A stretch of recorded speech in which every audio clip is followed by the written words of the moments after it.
一位70岁陈先生到美国游览，准备要坐无人机返来台湾，却突然间昏倒，2天昏倒3解，原来是急性的心肌塌。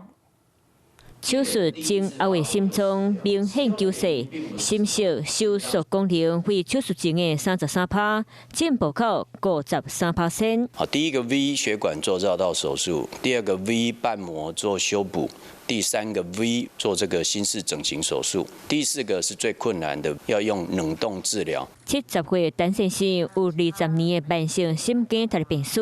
本正准备要坐飞龙机返来，却形容昏去。医师提醒，心肌塌无定就是心坎咧疼。